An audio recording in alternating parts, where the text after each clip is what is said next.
You are scrolling through the classifieds late at night, eyes burning, looking for that perfect project car, and there it is.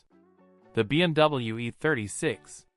It sits there with those boxy yet aerodynamic lines, begging you to drain your bank account. But stop right there and listen to me before you hand over your hard-earned cash, because buying an E36 today is a completely different animal than it was 10 years ago.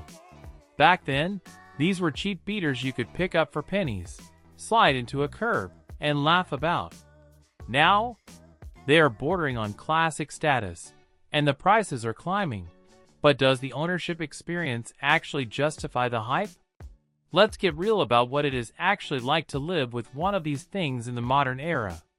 First off, let's talk about the elephant in the room, which is the cooling system. If you buy an E36 and the previous owner tells you they have not touched the cooling system, you need to treat that car like a ticking time bomb. The water pumps from the factory had plastic impellers.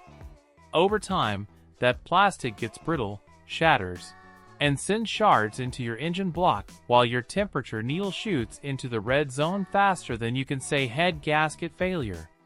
So, your first weekend with this car is not going to be drifting. It is going to be replacing the radiator, the thermostat housing, which is also plastic, by the way, and cracks if you look at it wrong, and that water pump with a metal impeller version. It is a rite of passage. If you are not willing to get your hands dirty with coolant, walk away now. But let's say you sort that out. What is it like to drive? Honestly, it is sublime. This was the era of peak hydraulic steering. You feel everything. You run over a coin, and you can tell if it is heads or tails through the steering wheel. The chassis balance is that perfect 50-50 weight distribution BMW always bragged about. It rotates around you. However, you have to watch out for the rear subframe. This is a notorious weak point. On the 325i and 328i, and even the M3, the mounting points where the rear suspension bolts to the chassis can literally tear out of the metal floor. It is like the car is ripping itself apart from excitement. You need to get under there with a flashlight and check for stress cracks. If you see them, you are looking at a welding job and reinforcement plates. It is not a deal breaker, but it is a headache. Now, regarding the engines. The M50 and M52 inline-sixes are absolute tanks.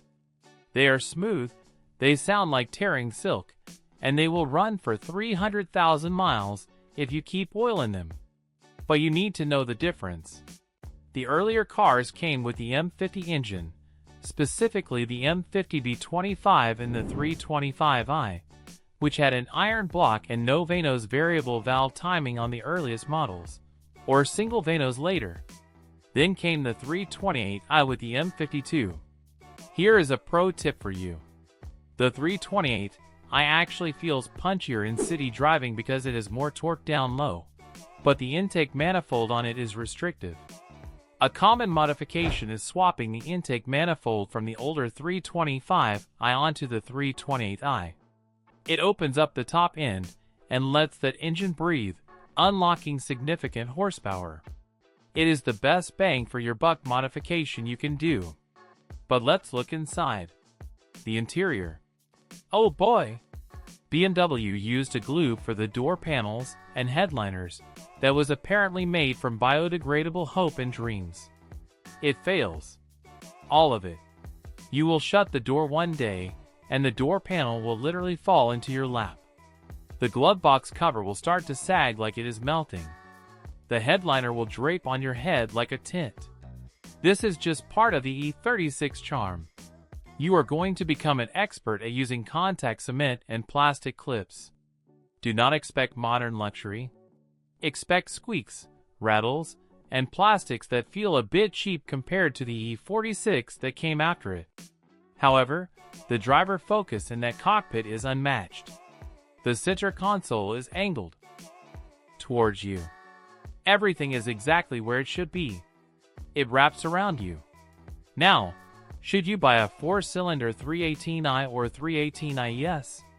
Look, they are lighter and handle beautifully, almost like a go-kart, but in modern traffic, they can feel painfully slow. Unless you are planning an engine swap or you just want a fuel-efficient cruiser, stick to the 6-cylinder models. The sound alone is worth the extra fuel consumption. And then, there is the automatic transmission versus the manual. The automatics from this era are sluggish, for speed or 5-speed slush boxes that sap all the joy out of the engine. Hold out for a manual. The Getrag and ZF 5-speed gearboxes are robust and have a great mechanical feel. If you find an automatic clean shell, you can swap it, but it is a big job. One thing you have to consider is the drift tax. Because the E36 is the darling of the drift community, finding a clean, unmolested example is becoming impossible. You look at a listing, and the rear bumper is melted from exhaust heat, the differential is welded, and the fenders are rolled with a baseball bat. Avoid these unless you want a dedicated track wreck. You want the car owned by the old guy who kept it in a garage and has a folder of receipts thicker than a dictionary. They're out there, but you have to be quick. So is it worth it? If you want a car that you turn the key and forget about, absolutely not. Buy a Corolla. But if you want a driving experience that connects you to the road in a way modern cars simply cannot, if you want to learn how to wrench on your own machine, and if you want to join a massive community of enthusiasts, then yes. The E36 is a legend for a reason. Just make sure you budget for a cooling system overhaul and some suspension bushings immediately. It is a relationship, not just a purchase. Treat it right, and it will give you the drive of your life. Ignore its needs, and it will leave you stranded on the side of the highway in a cloud of steam. The choice is yours.